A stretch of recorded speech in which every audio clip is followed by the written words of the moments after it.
oftentimes firms that are successful with the Latino market without necessarily being Latinos tend to be law firms that are involved in the community.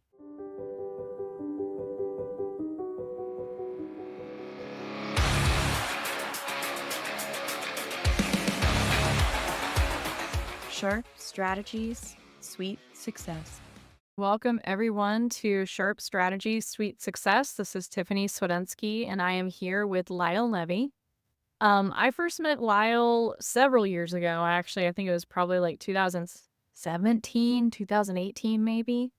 And when he was a speaker at the Great Legal Marketing Summit, back when I still worked at Great Legal Marketing.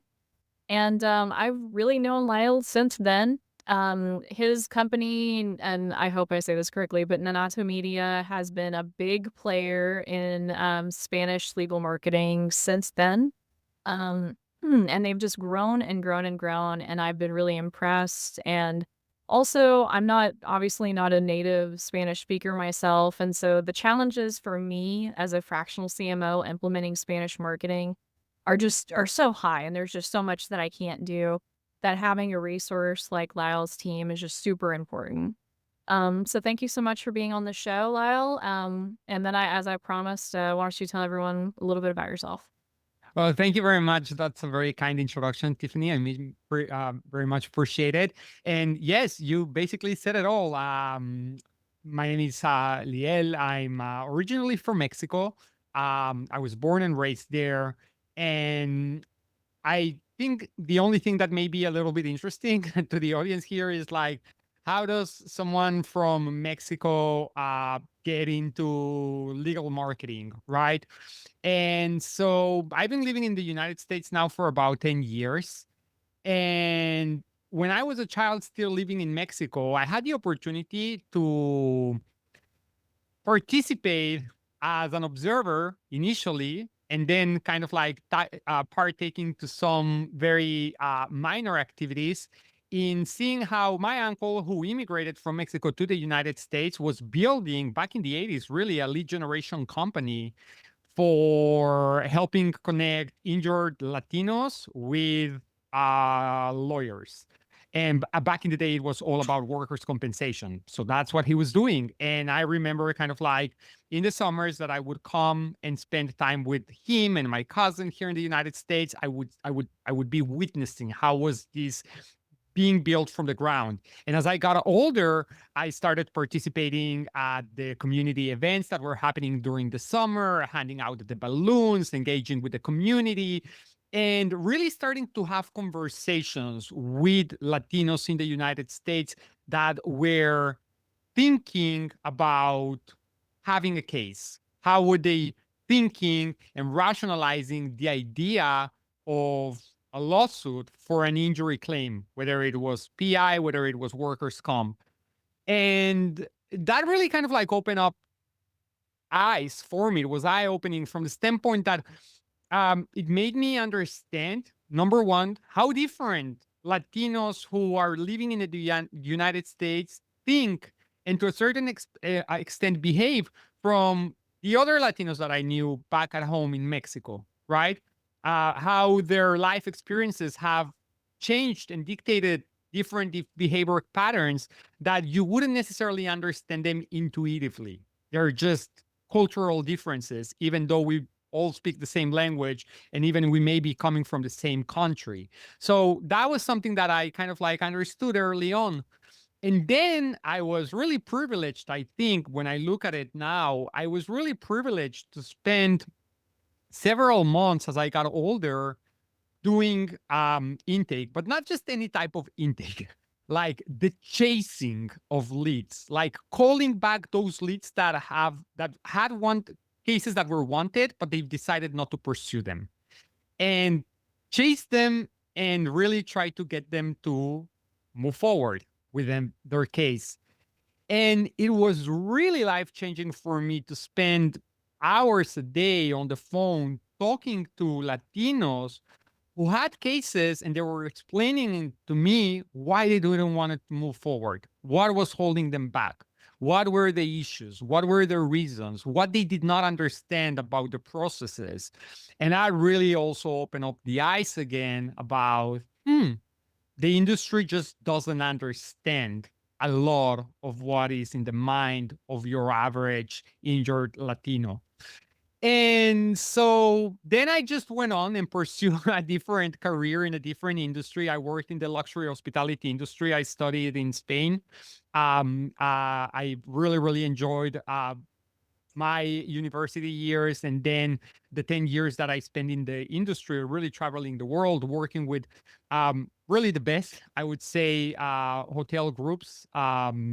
Think about Ritz-Carlton, Four Seasons, Mandarin Oriental, and really learning the real meaning of what world-class service is.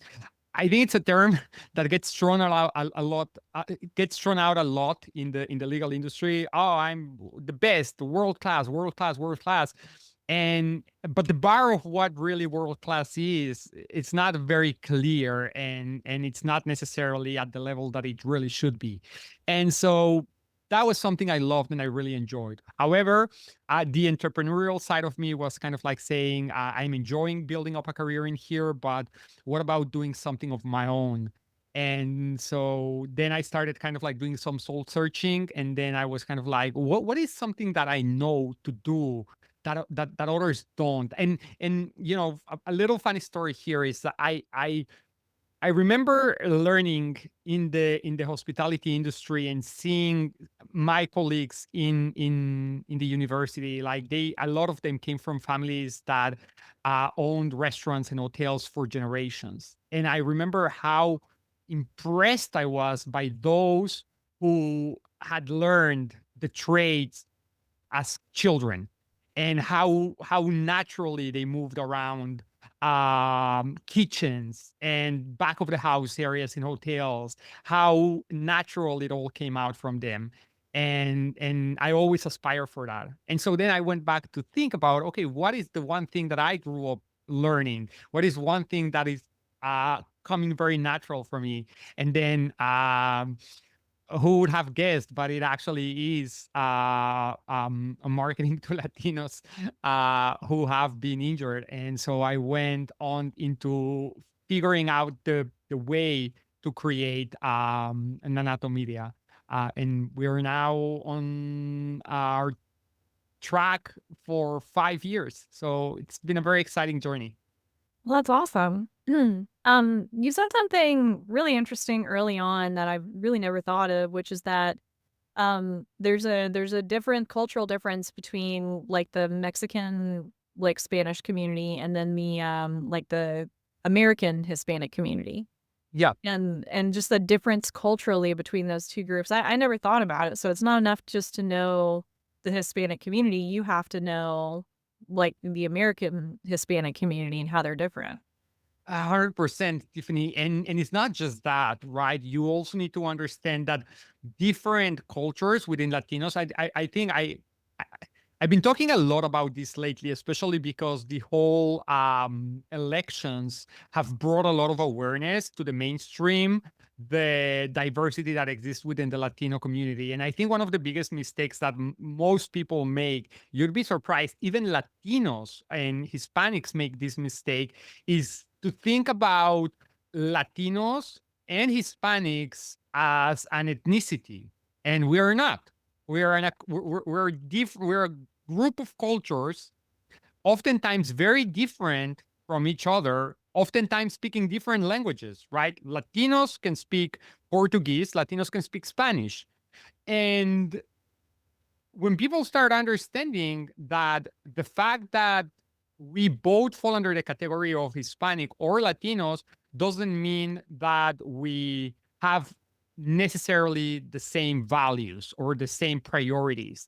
And then layers of complexity start becoming visible, and you start understanding that you cannot apply a one size fits all sort of strategy when it comes down to the Latino market.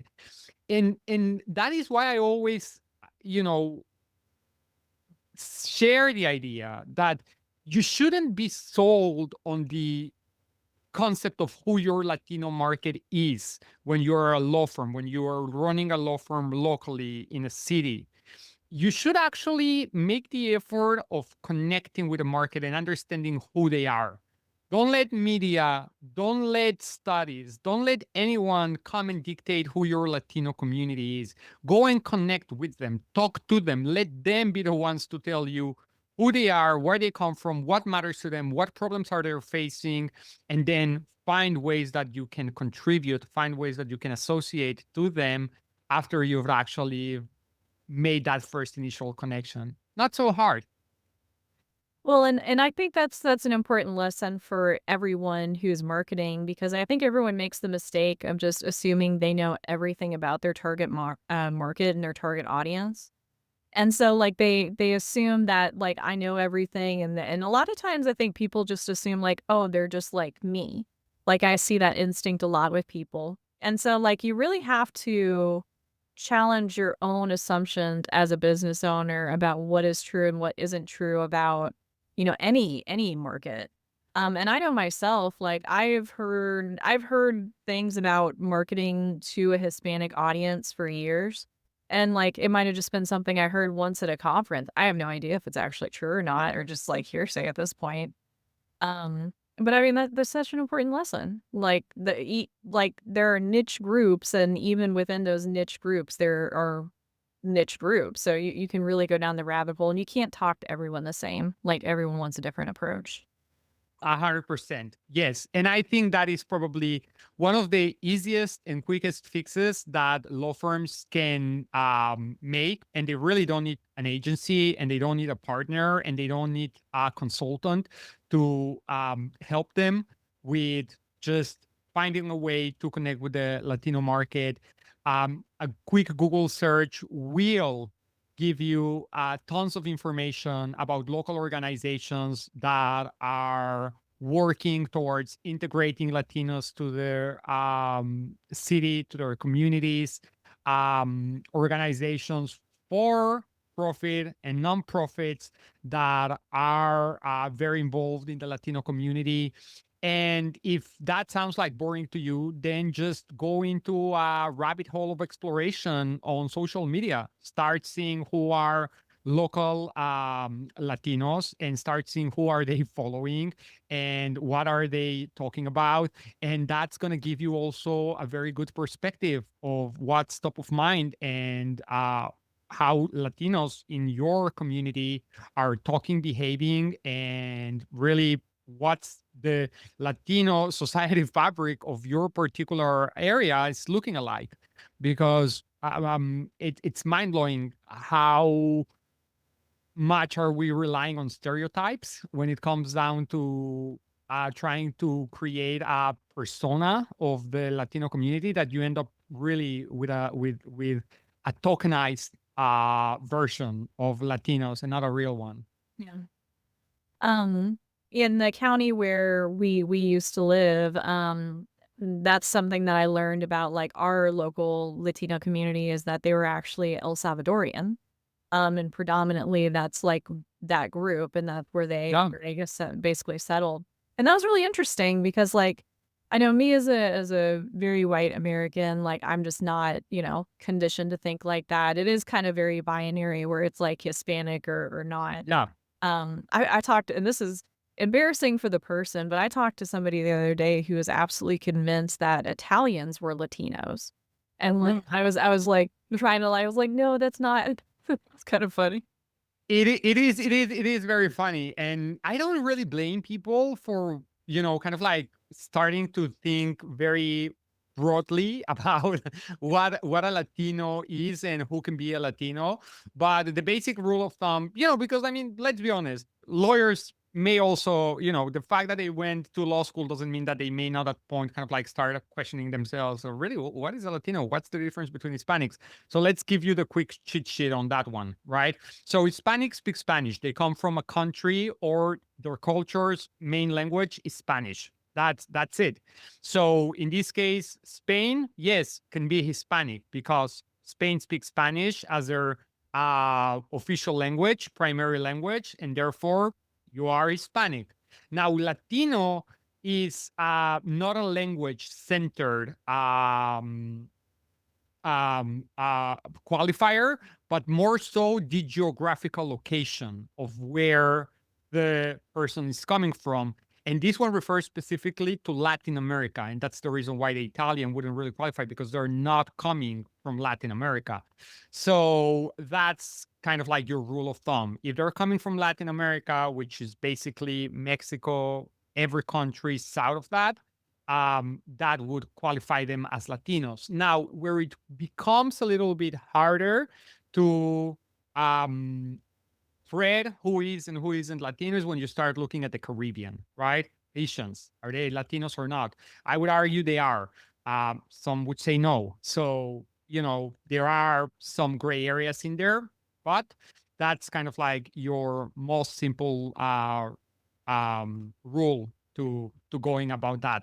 But it's really interesting that you're saying that, because actually, yes, you're in Northern Virginia, if I recall correctly, and it is very, very interesting how it's a little bit segmented in there, because yes, you have kind of like the Salvadorian community very, very strongly positioned around Arlington and Alexandra, and then when you go further south to Manassas, then it becomes a little bit more Mexican, right? And so it's really interesting to see how within, leave alone a state, like 20, 30 miles, you can have very strong communities, and each one of them would have very, very specific traits that they are theirs. So that's why, right? You cannot just assume. You need to really know who are particularly those that are around you. I think it's the classic analogy, like America's not a melting pot, it's more like a mixed salad, because like the communities do kind of come together and like everyone, Yeah. coalesces, Yeah. and that just ends up how with all these like niche groups in certain areas. So that Yeah. um I did have like one question that was top of my list when I was talking with you. Because a lot of the attorneys I work with at some point or another are very interested in kind of launching a Spanish arm of their law firm. What are the big, or like what's the big mistake or the top biggest mistakes that a lot of law firms making when they just decide like, oh, I'm going to switch and start doing like Spanish marketing? What's the big thing that they're usually not thinking of? Um, I think there's several levels here. It shouldn't be a switch ever, right? It's always should be kind of like a supplement, right? So I'm gonna start addressing my Hispanic market.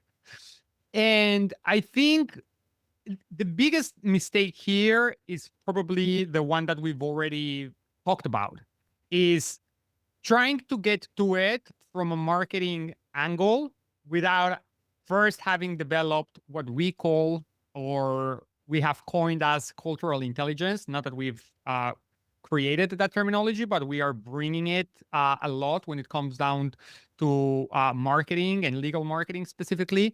So develop that cultural intelligence that will allow them really to connect with the community, right? So understanding who are they, and I think that's so important, because once you've developed that cultural intelligence, you are equipped to make all kinds of different types of decisions that are going to be part of your journey to connecting and marketing to this community.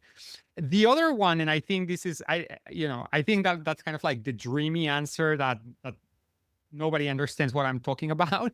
But the one that it's a little bit more down to earth and that people can relate to is launching a strategy towards targeting the Latino market, but not having the infrastructure internally to service the community, or thinking that I have one person in the team that speaks Spanish. We are super ready to service Latino clients, and they are not, partially because they don't have the cultural intelligence inside of the firm to help them really understand and help navigate, guide the Latino clients through the journey of their case. And secondly, is because one person that speaks the language is not the enough infrastructure for you to be able to do this successfully. And that is the biggest mistake. I think lawyers have become more aware of, like, wait a second, before I put marketing dollars, on the line. I need to make sure that my processes, my intake, my phones are getting answered. Like all of that needs to be in place. I still see that it is very common for firms not to take those same precautions before starting marketing to the Latino market. They think that it's a plug and play sort of thing. You just run a few ads in Spanish and phone starts ringing, and then everything works out on its own. Not quite. And no marketing is that simple where you just run one single ad and you start getting leads. I wish it was. Like, my job would be significantly easier. Um, but I definitely see that too, where we get the law firms who have like the one like intake person and then they just think they're ready to jump in.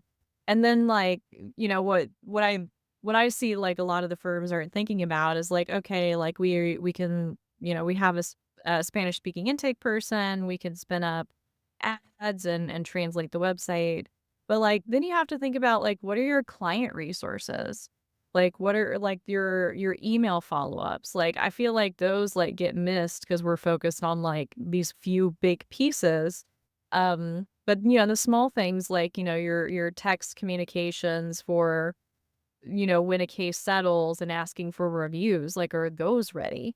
And I feel like a lot of people miss those. 100%. 100%. And you know what? And the also the qualifying of your team by them having the ability of speaking a language or not is not enough, right? Lawyers need to understand that completing intake for a Spanish speaking client doesn't just change the language in which you ask the questions, it changes the questions altogether. And that is where I see a massive gap between firms that are dominating and winning the Hispanic market and firms who are venturing into it but not succeeding, and then either stopping it or never growing their impact with the Latino market. When I say that you don't just need to be able to ask the question in the right language, you actually need to change the question, is that you need to understand that the way that Latinos think and rationalize the idea of having a case implies that they are seeing not necessarily the same challenges and the same roadblocks that a consumer for the general market who's not necessarily a Latino is considering to be their priorities. What do I mean by this? A very simple example that I think everyone can very quickly and easily understand is talking about legal status, right? Your general market, English speaking market, probably is not going to have any hesitation about whether they're eligible or not, because this is something that comes with their persona. It's part of their identity.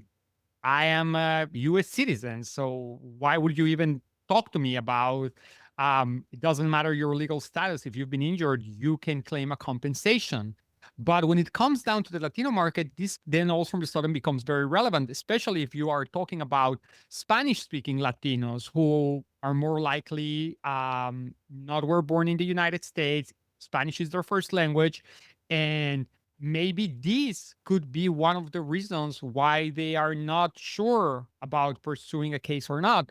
And if they are still taking the chance and calling your firm, and you're just assuming that they know this, but you're not actually talking about this, and you're not phrasing your questions in a way that you're addressing particularly the types of concerns that they have, then you're very unlikely to convert the lead.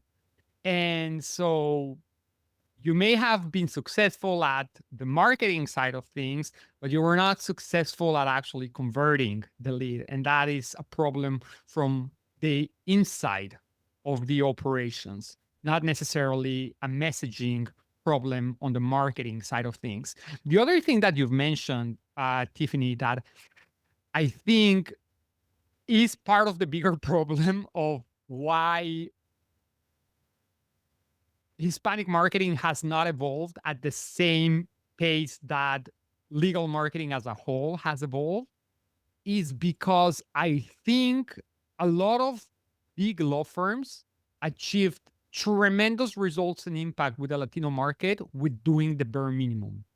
And that basically set a very low bar and really far from ideal precedent of how is the right way to go about marketing to the Latino market. And you may be asking, well, if it was so poor and not so great, why didn't you say it has such a great impact? It has such a great impact because the Latinos did not have any other option, right? Lawyers who've been marketing and who've been good at it and who've been doing things in a creative way and then kind of like just say, let's just take that thing and translate it into Spanish, were still visionary for what was happening in the legal Hispanic marketing space at that point. But the reality is that that was not at the level that other enterprise level companies were doing for the Hispanic market. It was the best for the legal industry.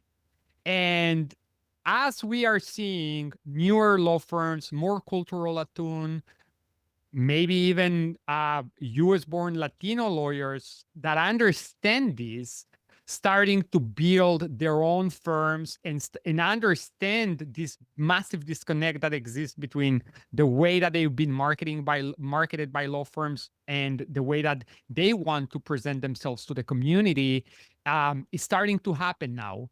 And so that's why I think a lot of firms, they are just kind of like still enjoying the momentum that their lack of competition in their market has enabled them to be, but I don't see a lot of future in that. Yeah, it's pretty easy to dominate the marketplace when you're the only option. And I guess I kind of get it. As a business owner, I get the appeal of being able to make money without doing that much work. I mean, everyone loves that. And so if you can squeeze your way into a marketplace just because like there are no other, Spanish speaking options, like for this particular legal issue in my particular city, so like we can quote unquote dominate the marketplace. And that's not really fair to the end customer. It really isn't, because you get like that facade of Yeah, the Spanish market without the substance behind it. yeah.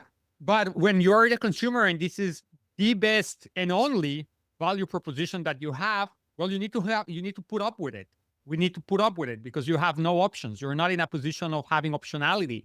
But as other law firms that may not necessarily be as big, but that carry a more significant message that connect in a more meaningful way, all these things are going to trump the size and the dominance that these other bigger firms may have. And that's why I oftentimes do encourage a lot of firms that they feel kind of like intimidated about the idea of starting in the Hispanic market because there's other very strong players in the market that they're not going to be able to compete.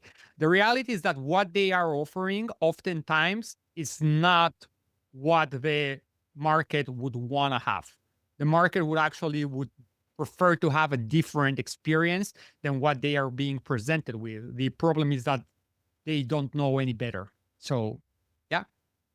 Well, and I forgot a question earlier, and I finally remembered it. But you mentioned earlier about your dreamy answer of basically getting out and getting to know the community and how important that is. And it is super important because, like, once you get out there and talk to people and just experience it, you start to empathize more. And then I think most importantly, because a lot of the attorneys I talk to, and this is the question I'm gonna ask you in a minute, like those that are interested in getting into the Spanish market will say, like, I would like to spin out a Hispanic arm for my practice, but I don't myself speak Spanish. Like, is it necessary that I speak Spanish? And like the answers I've heard from other attorneys and other people is like, no, you don't, you as the attorney don't have to. Your team has to. But that's not necessarily the expectation. You can let me know if I'm right or wrong there. But I mean, I think that getting to know the community, getting out and talking with them will help take away this kind of fear, I think, that a lot of attorneys have. Because like you're feeling that fear because you don't know this marketplace very well. And like if you put in the work and, get out and get to know them, then you would, and that fear would just naturally kind of go away. At least that's my thoughts on that. But I am curious, like, do you think it's necessary for the lead attorney to speak Spanish to effectively market into the Spanish marketplace? Not at all. Not at all. It's really, I think we overestimate the importance of an attorney being able to speak Spanish or not. The lead attorney being able to speak Spanish. I think this is one of those symptoms that we've carried from, the back in the day, times when we really saw and thought about the Latino market in binary terms. Who is the Latino market? The Latino market are those who speak Spanish. Okay, so what do you need to market to them? Well, speak Spanish. Okay, got it. Right? It's not that. It's really not that. I actually think that it all comes down to the personality of the firm and the values that you portray. And you're right, Tiffany. I've seen lawyers who are not even close to being a stereotypical Latino, the entire opposite, right? As white and as non-Latino as they get, they kill it with the Latino market because their charisma, their character, the values, the messaging, and the way that they elevate their Latino team, right? The way that they bring them and put them at the front of the firm along with him or her, send a very strong and very, very powerful message. So, it's not about whether you or not can speak Spanish. It's not about whether you are from Hispanic or Latino descent.